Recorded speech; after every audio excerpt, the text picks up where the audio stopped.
Let's start with our after effect class. और previously हम लोगों ने कुछ क्रिएट किया था। ये बोल देना गर्म पानी बना के।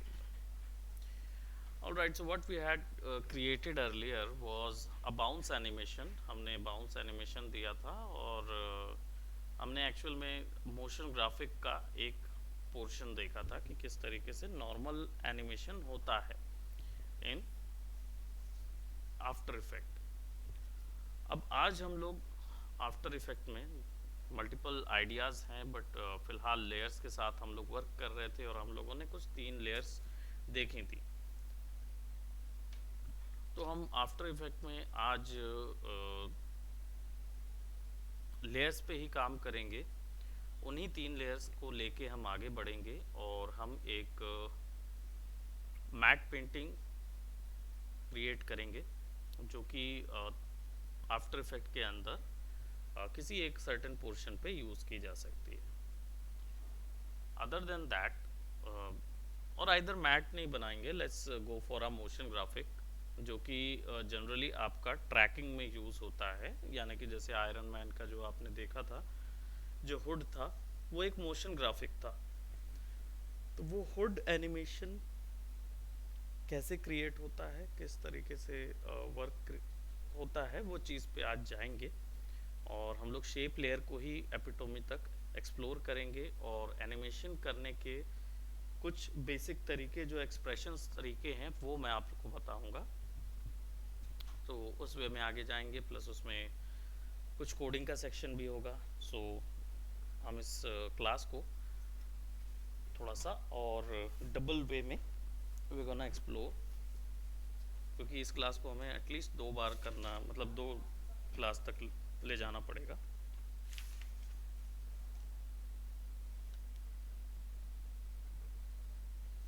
All right, so let's start with our work of motion graphic.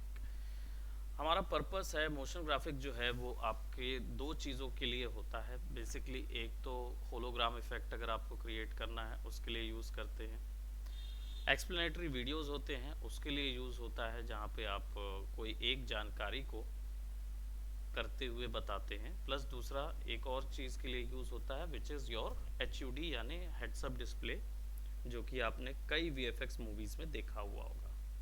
तो हम कोशिश करेंगे कि हम इन ही सब चीज़ों को लेके कवर अप कर पाएँ। So what I will be doing, first I will be creating a composition जिसको हम लोग 1280 के साइज़ में क्रिएट करेंगे।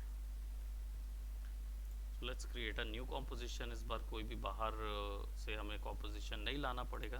तो हम सर स्क्रीन शेयर नहीं हुई है। ऑलराइट, मैंने वैसे शेयर की है, स्टॉप प्रेजेंटिंग दिखा रहा है। एंटायर स्क्रीन तो शेयर किया है मैंने। देखिए अगर आपको दिख रही है तो बताएंगे।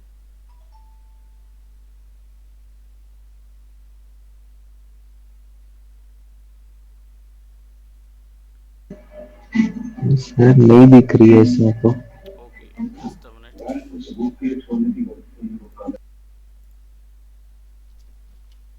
Probably it's a situation with browser or something. अभी दिखेगी तो बताएंगे, है ना, क्योंकि मैंने ब्राउज़र चेंज कर लिया है। जनरली वो ब्राउज़र के इशू के कारण होता है। Yes sir. हाँ हाँ अब दिख रही है। अब दिख रहा है, okay. Yes sir. All right, so हम क्या कर रहे हैं बेसिकली, हमने जो हेड्स अप डिस्प्ले देखा हुआ था आयरन मैन की मूवीज़ में या कोई भी ऐसी साईफाई मूवीज़ में,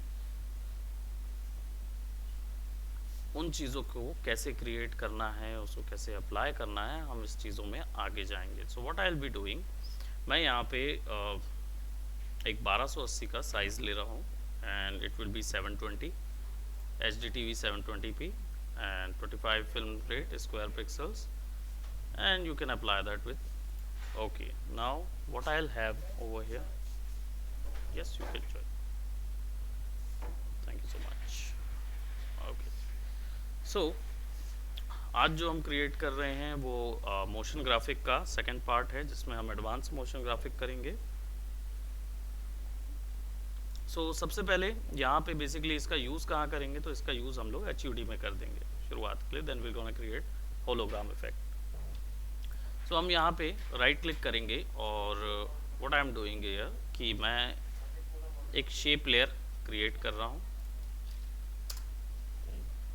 एंटर करेंगे और यहाँ पे हम लेट्स से सबसे पहले हम लोग सबसे सिंपल चीज़ करेंगे, विच इज़ रोटेशन। सबसे आसान होता है रोटेशन, और ये डायल इफेक्ट के लिए यूज़ करते हैं। ठीक है, अब कहीं पे भी डायल वगैरह बनाना है उसके लिए शेप्स को यूज़ करने का जो तरीका होता है वो बहुत ही सिंपल है। और अगर आप डायरेक्टली यहाँ से सेलेक्ट करके शेप क्रिएट करेंगे शिफ्ट दबा के यूनिफॉर्म, तो ये शेप बन जाएगा। ठीक है, अब इस शेप में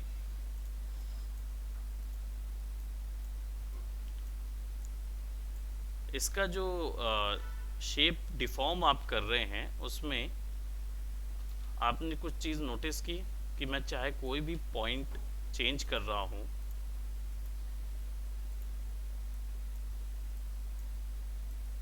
ये डिफॉर्म तो हो रहा है लेकिन वो अपना सर्कल नहीं छोड़ रहा है, पाथ छोड़ नहीं रहा है। ठीक है, अब इसमें एक लिमिटेशन है कि भाई आप इसको फिर डिफॉर्म करना चाहो किसी और चीज़ में तो वो डिफॉर्म नहीं होगा। तो मुझे अगर वो डिफॉर्मेशन क्रिएट करने हैं, या मैं चाह रहा हूँ कि ये कुछ विगल टाइप का या कुछ ऐसा विगली शेप का हो या कुछ ऐसा रहे, तो मैं कैसे करूँगा? तो मैं यहाँ पे इसको डिलीट कर रहा हूँ और फिर से एक और बार शेप लेयर को सेलेक्ट करके एक शेप लूँगा और ऑल्ट प्रेस करके ड्रैग करूँगा। अब जो शेप बनेगा वो चेंजेबल होगा। अब मुझे बेजियर हैंडल भी मिलेंगे और अब मैं उसको अपनी मर्जी से चेंज भी कर सकूँगा। ये दो चीज़ ध्यान रखें कि शेप्स जो हैं वो एक प्रीमेड शेप होता है और ऑल्ट दबा के ड्रैग करेंगे तो वो कस्टम शेप हो जाता है। तो चलिए अब एक डायल ओपन करते हैं और ये डायल कहीं यहाँ पे रहेगा क्योंकि पर्सन का आँख वगैरह इसी तरफ रहेगी। इसको बढ़ा देते हैं और इसका फिल मैं 0 कर रहा हूँ। तो जैसे मैंने वेक्टर की बात 10,000 बार की है अपनी क्लासेस में, आपने फोटोशॉप में भी देखा होगा कि वेक्टर आर्ट जो है या वेक्टर ग्राफिक जो होता है उसमें 3 प्रॉपर्टीज मेन होती है, फिल, स्ट्रोक एंड पाथ। तो फिल अंदर का कलर होता है। अब इसकी प्रॉपर्टीज चेंज करना हो तो मेरे पास ये 2 ऑप्शन होते हैं। यहाँ पे क्लिक करूँगा तो मुझे फिल का कलर मिलेगा। ठीक है, लेकिन अगर मुझे फिल की अपीयरेंस चेंज करनी है, एज एन एंटिटी मुझे उसे चेंज करना है, उसमें ग्रेडियंट डालना है, ट्रांसपेरेंसी डालना है, कुछ भी ऐसा चीज़ डालना है, so I will go for fill. जो उसका नाम यहाँ पे दिया हुआ है उस पर क्लिक करूँगा और मुझे ये वो ऑप्शन दे देगा। तो यहाँ पे अगर मेरे पास मैं ग्रेडियंट डालता हूँ तो वो ग्रेडियंट में टर्न हो जाएगा, लीनियर ग्रेडियंट डालता हूँ, रेडियल ग्रेडियंट डालता हूँ तो मुझे रेडियल में हो जाता है, नॉर्मल नन कर देता हूँ तो कुछ नहीं रहता। यहाँ पे देखिए ओपेसिटी भी मैं कम ज़्यादा कर सकता हूँ। So all those properties will be there, so I will just go for none और स्ट्रोक को सॉलिड कर दूंगा।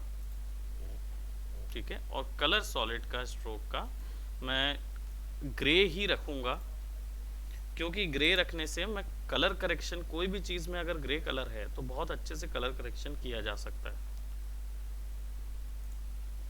यानी उसके ऊपर में मैं कोई और भी कलर अपनी मर्जी से कभी भी डाल सकता हूँ।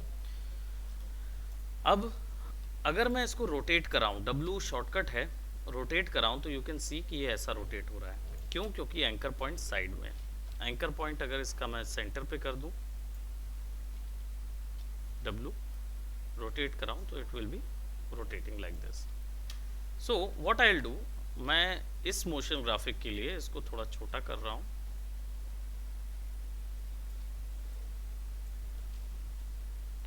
और इसको हम लेट्स से इधर पे फिक्स कर रहे हैं। ठीक है, मैंने एंकर पॉइंट ऊपर सेट किया है। अब अगर हम इसको रोटेट करेंगे तो ऐसा रोटेट होगा।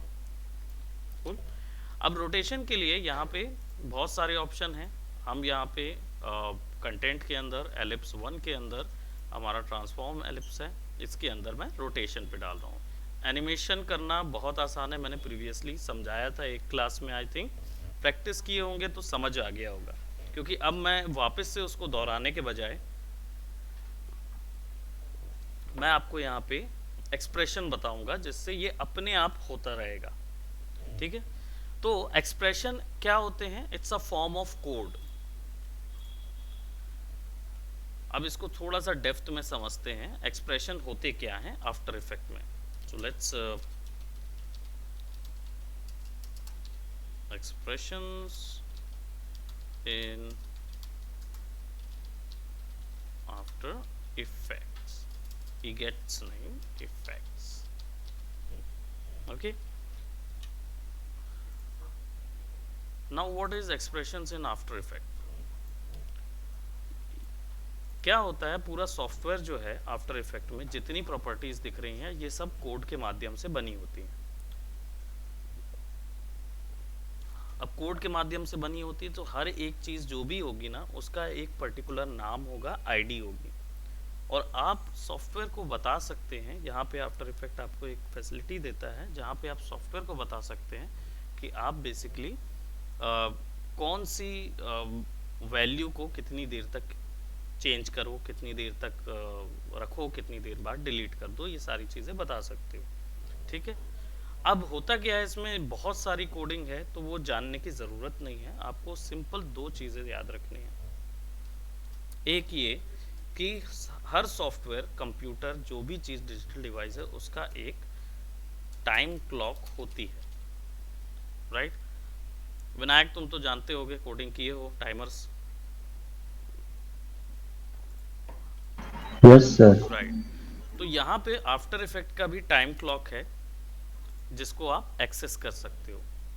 ठीक है, यानी कि आफ्टर इफेक्ट काउंट करता है ये टाइमलाइन को आगे बढ़ाने के लिए, तो प्रति सेकेंड क्या इफेक्ट होता है या कौन सी पोजीशन है वो कंटिन्यूअस रीड करता है। इसी कारण से, और इसी कारण से आफ्टर इफेक्ट थोड़ा हैवी होता है, क्योंकि वो कंटिन्यूअस इफेक्ट उसमें जनरेट करता रहता है।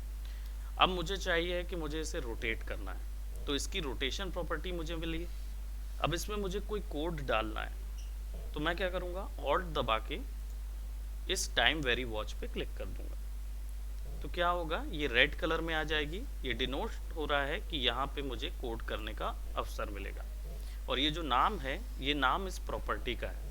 तो रीड कैसे होता है, कंटेंट, क्योंकि यहाँ कंटेंट है, एलिप्स, ब्रैकेट के अंदर, इसके अंदर एलिप्स डाल दूंगा, तो एलिप्स 1 को सेलेक्ट किया उसने, dot transform dot rotation, dot transform, transform के अंदर डॉट रोटेशन। इसका मतलब क्या हुआ, डॉट से आप उसके अंदर के कंटेंट को एक्सेस कर सकते हैं।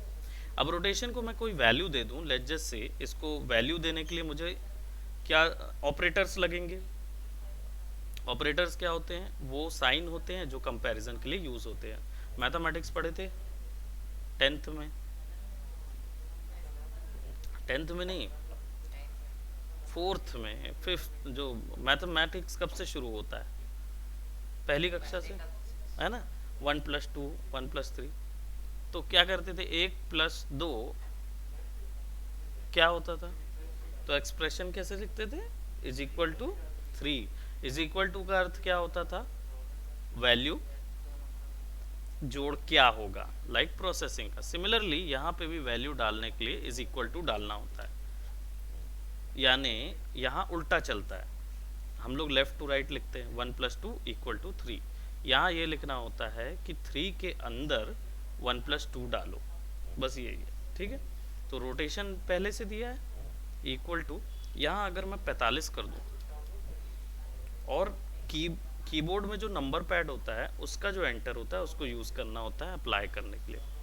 ठीक है, नहीं तो बाहर कहीं क्लिक कर दीजिए, ये वाला एंटर दबाएंगे, मेन जो एंटर कीबोर्ड का होता है, तो वो नेक्स्ट लाइन पे ले जाता है। अप्लाई करने के लिए एंटर दबाइए, अपने आप हो गया वहाँ।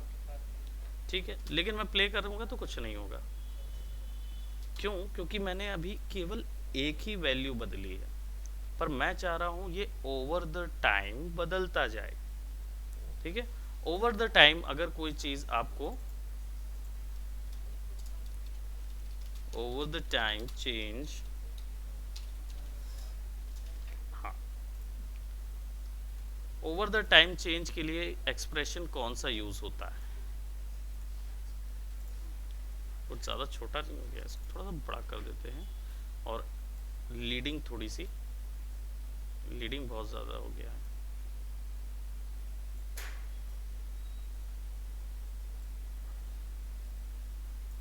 ठीक है, now over the time, time clock over the time change का जो एक्सप्रेशन है वो होता है टाइम एक्सप्रेशन। ये सबसे ज़्यादा यूज़ किया जाता है।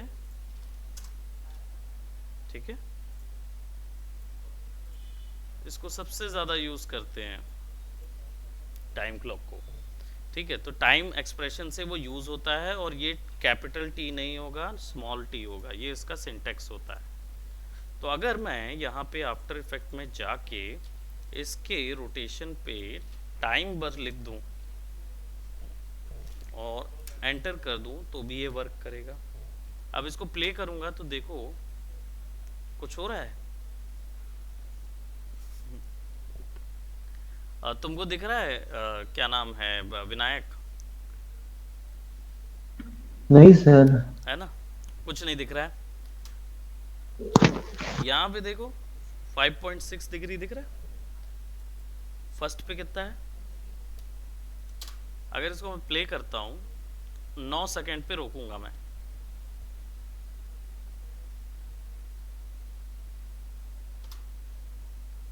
कितना हुआ?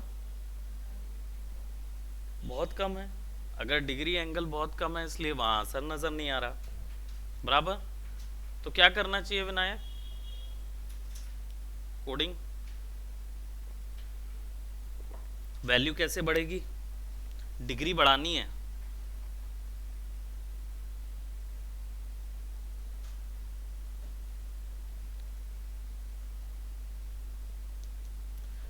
टाइम एक्सप्रेशन जो है ना, ये क्या करता है, ये प्रति सेकंड एक्सप्रेशन को काउंट करेगा। ये एक्सप्रेशन है कि भाई टाइम होना चाहिए, तो प्रति सेकंड टाइम की वैल्यू कितनी बढ़ रही है, तो प्रति सेकंड यहाँ पे टाइम की वैल्यू 0.1 बढ़ रही है, बराबर। तो 0.1, 0.2, 0.3 ऐसे करते हुए अगर देखा जाए, सॉरी 1 डिग्री बढ़ेगी 1 सेकंड पे, तो 9 सेकंड पे 9 डिग्री बढ़ रही है।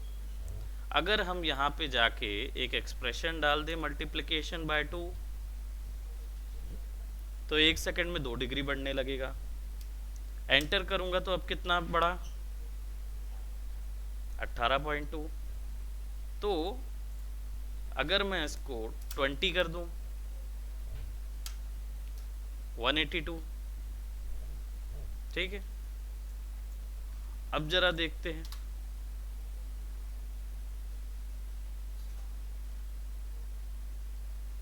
एक 180 डिग्री कितना होता है? जस्ट अपोजिट होता है ना, अपोजिट हो जाता है। और पूरा चक्कर किस पे लगता है? 360। अगर मल्टीप्लाई किया जाए 360 से, तो प्रति सेकेंड 360 यानी एक एक चक्कर लेता जाएगा।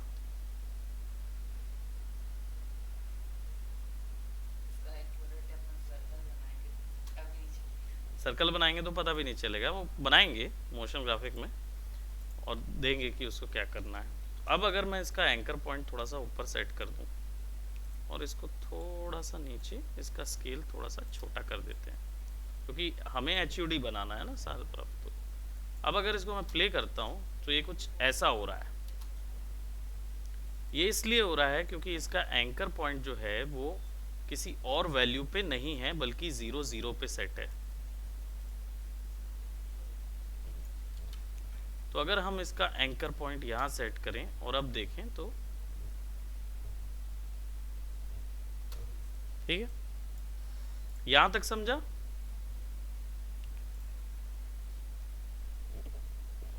Time expression rotation equal to time multiply by 360, यानी ये यहाँ तक तो वैल्यू उतनी रहेगी, उसके ऊपर में कौन सी वैल्यू डालना है, तो टाइम मल्टीप्लाई बाय 360 डाल दिए। यानी प्रति सेकंड ये क्या करेगा, हर सेकंड बताते जाएगा लेयर को कि भाई ये वाली डिग्री, ये वाली प्रॉपर्टी बढ़ रही है। कितनी बढ़ रही है, तो यहाँ वैल्यू मल्टीप्लिकेशन से बता सकते हो। स्लो करोगे तो डिवाइडेड बाय 2, है ना, स्लो करना हो तो डिवाइडेड बाय 2 डाल दो, तो जितना होगा उसका स्लो हो जाएगा, बराबर। अब ये ऐसे ऐसे घूम रहा है, अब इसी का डुप्लीकेट कर देते हैं। मोशन ग्राफिक आर्टिस्ट क्या करती है, यही सब तो करते हैं, उसका डुप्लीकेट कर दिए। अब ये जो रोटेशन है, इधर पे कोई वैल्यू नहीं लगा हुआ है, तो अगर आप यहाँ पे सिमिलरली ट्रांसफॉर्म रोटेशन में क्या होगा, गड़बड़ होगी, क्योंकि नया लेयर ओपन हो जाएगा। हमें चाहिए नया कंटेंट, इसी कंटेंट को सेलेक्ट करेंगे, कंट्रोल डी करेंगे। अब इसके में भी लगा होगा ट्रांसफॉर्म प्रॉपर्टी में रोटेशन पे जाओ, ड्रैग करो, यहाँ पे देखो ट्रांसफॉर्म मिला, मल्टीप्लाई बाय 2 कर दो,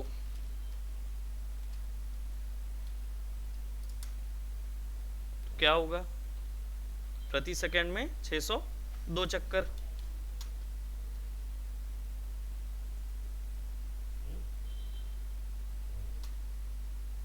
प्रति सेकंड पे 2 चक्कर। अब ज़्यादा हो रहा है तो 180,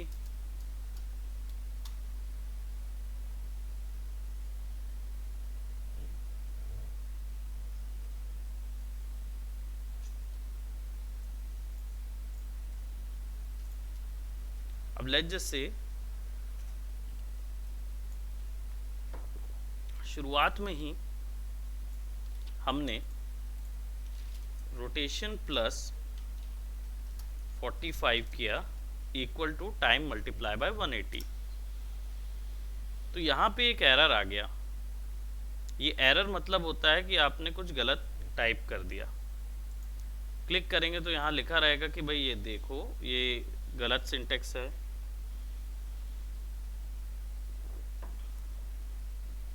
लेफ्ट साइड का जो पोर्शन है वो गलत लिखा गया है, ये ऐसे एक्सेप्ट नहीं करेगा, इसको ऐसे एक्सेप्ट नहीं करेगा वो। तो आप क्या कर सकते हो, इस पे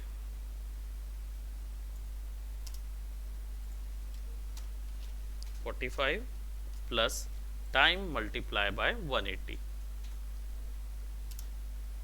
वैल्यू लेगा। अब वो 45 डिग्री से शुरू होगा, एक 0 से शुरू हो रहा है और एक 45 डिग्री से शुरू हो रहा है, गणित है बस, और कुछ नहीं। और ये जो 180 था, इसको अगर मैं 360 कर दूं, नहीं तो वो उसी की तरह उसी साथ में घूमता रहेगा, बस 45 डिग्री एक बार ऐड रहेगा।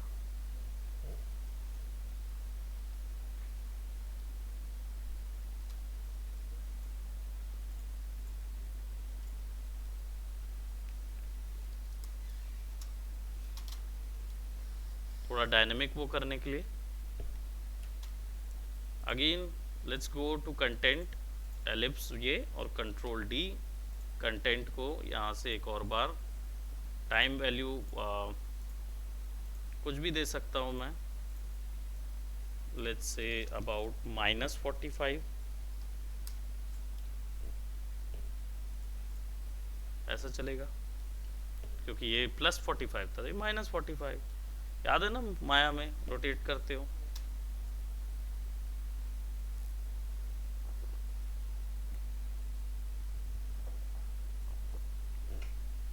करेक्ट, इक्वेशन बस पकड़ना रहता है, बाकी पूरा वो सेम आएगा। इसके बाद मैं सिमिलरली इसी कंटेंट पे एक और सर्कल क्रिएट करता हूँ, ठीक है। इसका स्ट्रोक हम यहाँ से बढ़ा सकते हैं, और स्ट्रोक के बाद इसको थोड़ा सा हम छोटा कर देते हैं भाई, क्योंकि जब ये घूमेंगे तो ये कम से कम कहना चाहिए कि थोड़े से बड़े होके आएंगे, HUD के अंदर घूमेंगे ना। अब मैं चाह रहा हूँ कि ये वाला जो लेयर है ये भी घूमे। अब रोटेशन दूंगा तो दिखेगा ही नहीं, समझ ही नहीं आएगा। तो इसको दिखाने के लिए मैं क्या करूँगा, इसके स्ट्रोक जो हैं, क्योंकि ये स्ट्रोक में अप्लाइड है, स्ट्रोक में जाऊँगा और यहाँ पे नीचे पे स्ट्रोक में एक ऑप्शन होता है डैश। ठीक है, डैशेस को ऑन कर दूंगा तो अब ढेर सारे डैश दिखेंगे। अभी कितने, 10 दिख रहे हैं। बढ़ा देंगे तो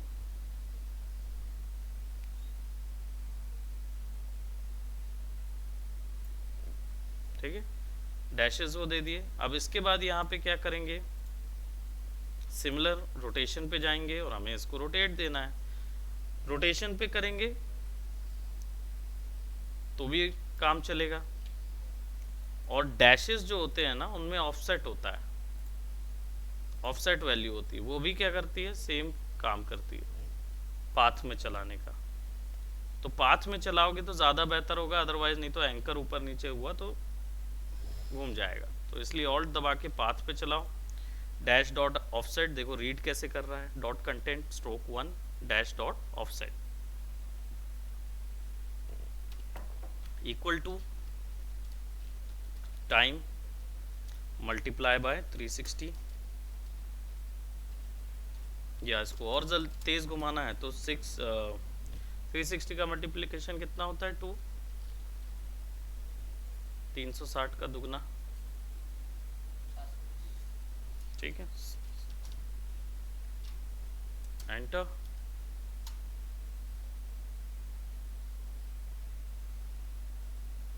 उल्टा ऑफसेट चल रहा है,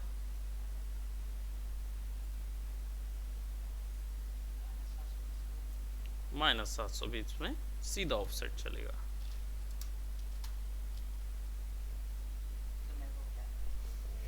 गणित है बस, बाकी सब चीज समझ जाओगे। ठीक है, अब ये तो हो गए हमारे डायल्स। ठीक है, अब इसको कहीं पर भी फिक्स करूं वो वैसे ही काम करेंगे, छोटा बड़ा जैसा भी करना है, क्योंकि लेयर में अप्लाइड है। अब इसके बाद आ जाते हैं बार्स में, रीडिंग दिखाना है, बार रीडिंग। तो अब यहाँ पे आ जाते हैं और I am taking a layer, या सॉलिड ले लेते हैं, क्योंकि बार रीडिंग को फिक्स ही करना है तो सॉलिड ले लेते हैं। और बार्स का कलर भी सिमिलरली 50, क्योंकि इसके भी कलर्स हम डिफरेंट तौर पे सेट करेंगे। Saturation will be 0, hue will be 0, saturation will be 0। Okay, सब में कवर कर लिया। ठीक है, अब इसका हमको सिंपली प्रॉपर्टी ऐसी चाहिए, और रीडिंग हो सकती है ऐसी वाली रीडिंग हो, या हॉरिजॉन्टल हो, या वर्टिकल हो। अब ये मैं स्केल कर रहा हूँ तो देखो दोनों तरफ स्केल हो रहा है, पर मैं चाहता हूँ एक तरफ स्केल हो। तो वो कैसे होगा, एंकर पॉइंट को किसी एक तरफ रख दो। रीज़न उसका ये है कि क्योंकि ये बेजियर स्केल पे काम करता है, तो अगर एक तरफ एंकर पॉइंट रख दोगे तो सारा इफेक्ट दूसरी तरफ होगा। तो अब ये ऐसे बढ़ेगा। स्केल वैल्यू चेक करो, इसको हम नाम दे देते हैं बार ग्राफिक। ठीक है, और इसका स्केल चेक करो तो देखो कौन सी वैल्यू ऊपर नीचे हो रही है, एक वैल्यू ऊपर नीचे हो रही है। ठीक है,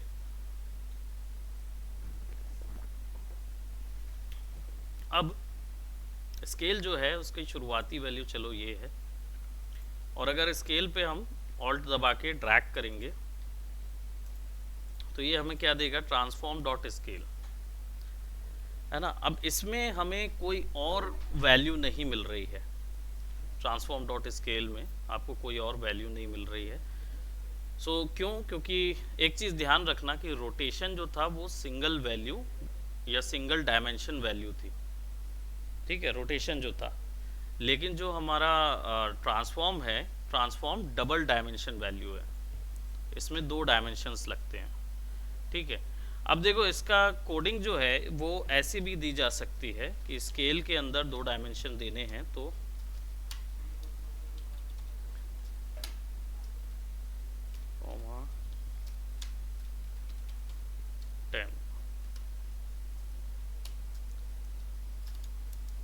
एरर दिखाएगा, वही देखना है कि क्या एरर दे रहा है।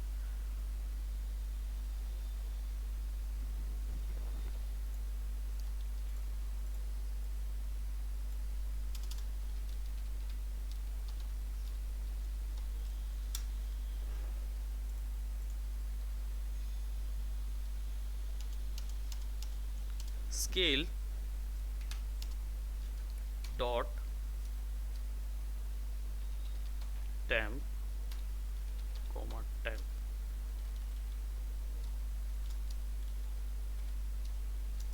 मान लो इसको मैं कर देता हूँ 100, क्योंकि ये पिक्सल वैल्यू लेता है ना।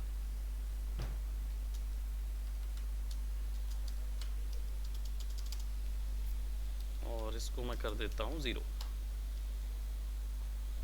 या 0 कर दूंगा तो दिखेगा ही नहीं, है ना। तो इसको मैं कर देता हूँ 10।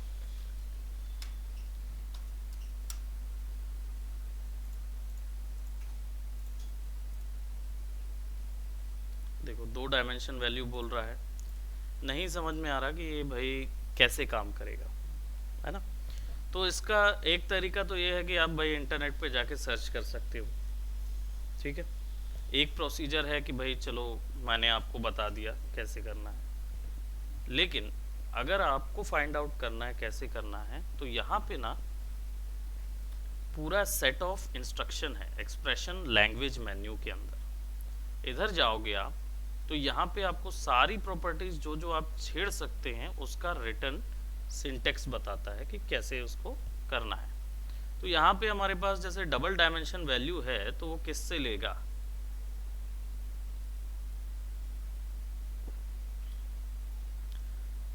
लेट्स सी लेयर की कौन कौन सी वैल्यूज दे सकते हैं। मास्क को छेड़ना है तो मास्क का नेम, विड्थ हाइट, राइट। तो अगर मैं यहाँ पे विड्थ देखता हूँ तो विड्थ की एक वैल्यू दे रहा है। स्केल,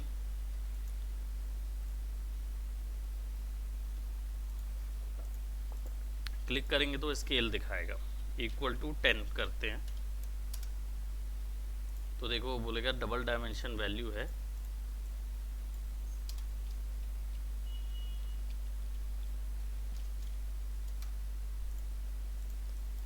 नहीं उठाएगा। तो अपन क्या करेंगे, अब यहाँ से मान लो आप ले रहे हो लेयर का सब object general width equal to 10, तब भी नहीं, तब भी एरर आएगा क्योंकि विड्थ को वो समझता नहीं है। तो इसको समझने के लिए एक बहुत ही सिंपल तरीका है, apply an expression control.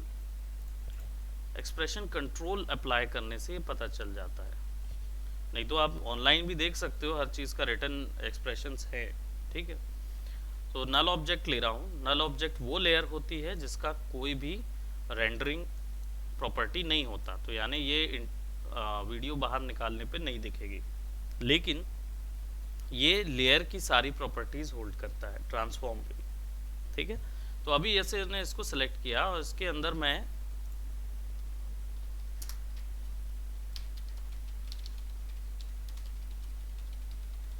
Expressions controller नाम दे देता हूँ इसको, और इसके अंदर मैं ये कंट्रोल दूंगा कि जब उन डायल्स को मैं बढ़ाऊं तो ये भी बढ़ना और घटना चाहिए। तो मैं क्या करूँगा, यहाँ पे इफेक्ट पे जाऊँगा और मुझे यहाँ पे इफेक्ट पे एक्सप्रेशन कंट्रोल्स मिलते हैं और इतने टाइप के एक्सप्रेशन कंट्रोल है, ठीक है। तो मैं इनमें से स्लाइडर ले रहा हूँ, आप यही चीज़ राइट क्लिक करके एक और बार यहाँ से भी ले सकते हैं, विच इज़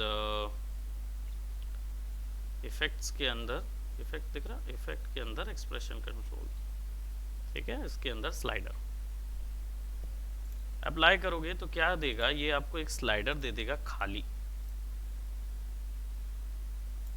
इसके अंदर अब स्लाइडर आ गया। अब इस स्लाइडर का आप नाम रख सकते हो, इट्स स्केल विड्थ बार 01, यानी एक बार 1 का स्केल विड्थ देगा।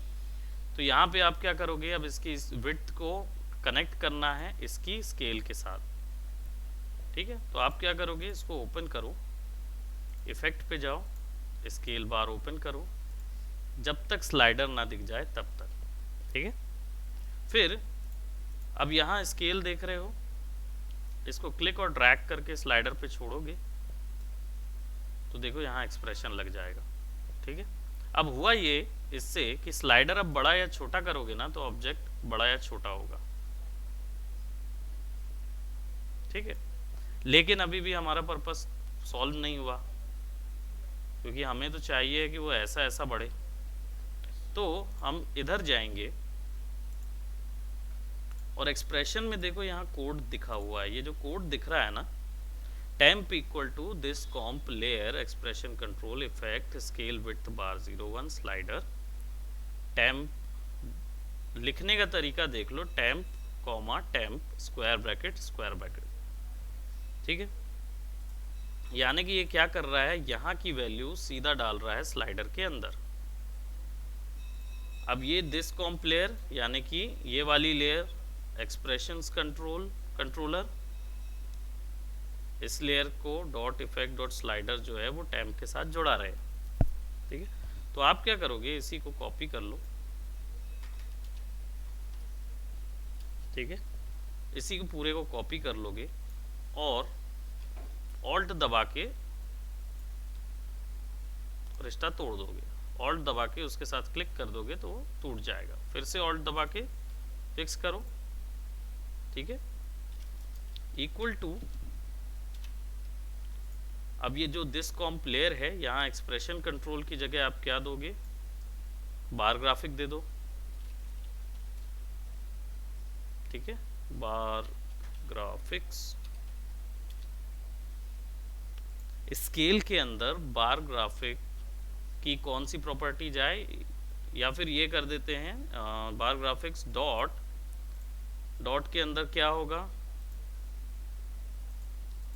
नहीं यहाँ पे जाएंगे ना, ट्रांसफॉर्म होगा ना, फिर आपको ट्रांसफॉर्म सेलेक्ट करना होगा।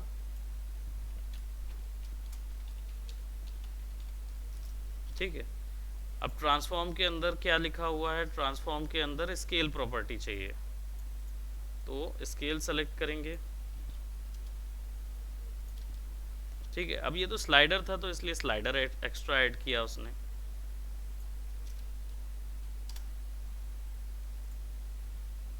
अब यहाँ पे अभी क्या बोलेगा वो अप्लाई करने पर कि भाई ये जो है transform is not a function, transform उसमें फंक्शन पे नहीं है। तो हम क्या करेंगे, स्केल का जो एस है ना वो भी बड़ा है।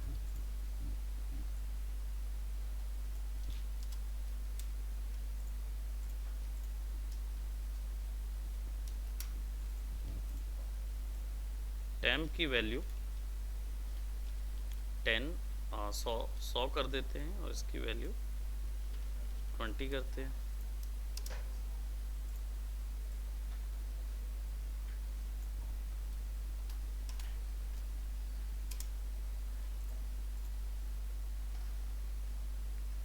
ओके। ट्रांसफॉर्म जो है छोटा टी वाला है।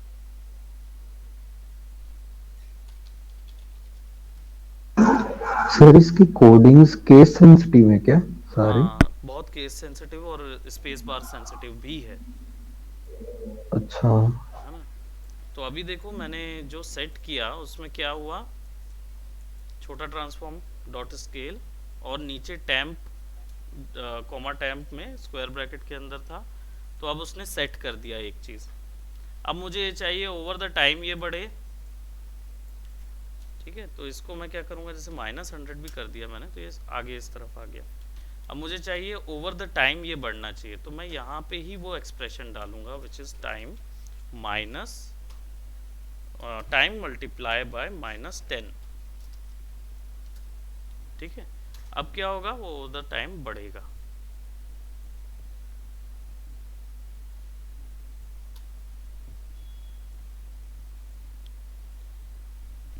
करेक्ट। अब अगर मुझे चाहिए ये तो बढ़ता ही जा रहा है, इसको मैं यहाँ रख दूंगा तो अब ये बढ़ता ही जाएगा। तो बहुत केस सेंसिटिव भी है विनायक, देख लेना, है ना। बाकी ऐड करके वो जितना कोडिंग पोर्शन है आप स्लाइडर्स लगा लगा के निकाल सकते हो। यस खुद सर। से देख सकते हो, यहाँ से चेक कर सकते हो सारी चीज़, है ना। और जो कोई एक पर्पस के लिए आप करना चाहते हो तो फिर बताना, उसके पूरे एक्सप्रेशंस में इसकी नेक्स्ट क्लास में भी आपको expressions I try to cover it up. तो यहाँ पे हमारे पास ये ऑप्शन आ रहा है, लेकिन ये तो पूरा भरता ही जा रहा है और हमें ये नहीं चाहिए, हमें चाहिए कि ये ऐसा जाके यहाँ से यहाँ वापस आ जाए। तो हम क्या करेंगे, इस टाइम की जगह टाइम मल्टीप्लाई बाय -10 की जगह हम कोई भी एक वैल्यू दे सकते हैं विच इज रैंडम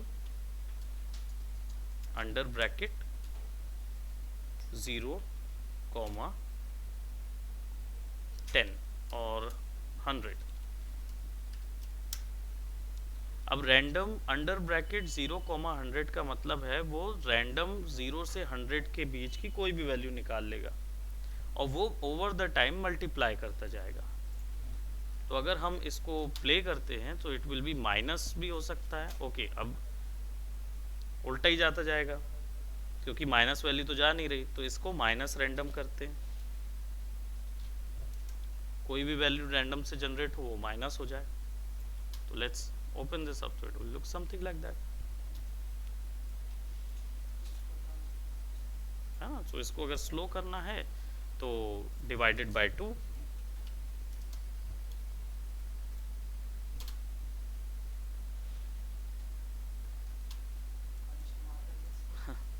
और ये हम कर सकते हैं इसको, हम कितना करें, 0 to 100 कर रहे हैं तो 100 पिक्सल बढ़ या घट रहा है। तो इसको अगर मैं 10 कर दूं,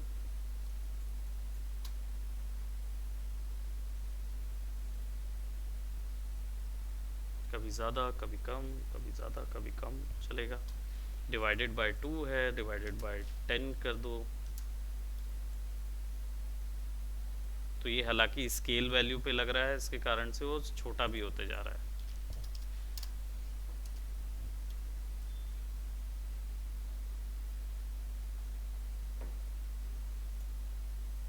तो इसको 0 to 1 करके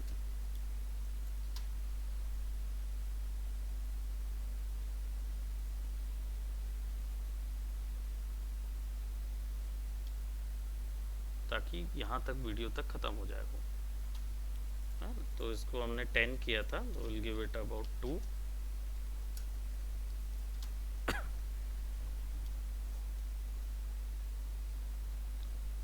क्लियर है? अब लेट जस्ट से इसकी हाइट मैं थोड़ा सा कम कर देता हूँ, तो 20 की जगह इसकी हाइट को मैं 10 कर देता हूँ ताकि ये थोड़ा सा पतला बार दिखे, छोटा सा आगे बढ़ता हुआ। अब लेट जस्ट से मुझे ये चाहिए है, इसमें एक चीज़ ध्यान रखना कि आप विदाउट एक्सप्रेशन इसकी वैल्यू चेंज नहीं कर सकते। तो यानी अगर मैं यहाँ पे आके की बदल के कोई दूसरी चीज़ कराना चाहूँ वो असर नहीं करेगा, ठीक है। उसके लिए एक सेपरेट एक्सप्रेशन होगा, वो डेफिनेटली मैं कल बताऊँगा, कल उसको करूँगा, ठीक है। तो यहाँ पे हमने अभी क्या देखा, रोटेशन को रोटेट करने को देखा। दूसरा हमने देखा ये स्केल वैल्यू, यानी single dimension value, double dimension values भी देखी हमने, और टाइम एक्सप्रेशन देखा है कि हाउ डज टाइम, और ये मैनुअली कैसे कंट्रोल करना है वो चीज़ आज हमने देखी with the help of null, ठीक है। अब इसके बाद हम लोग और आगे जाएंगे और कल मैं आप लोग को ट्रिमिंग पाथ्स, मुझे याद दिलाना कि ट्रिमिंग पाथ्स आप लोग को बताने हैं, एनिमेटर्स बताने हैं जो कि टेक्स्ट एनिमेशन, और इसी में यूज़ करेंगे, एनिमेटर्स का यूज़ करके हम इसमें कुछ मोशन ग्राफिक क्रिएट करेंगे। ऑलराइट, सो स्टे ट्यून, अभी के लिए इतना ही करते हैं। Let's see what we do in the next classes. Alright, okay, bye bye, take care.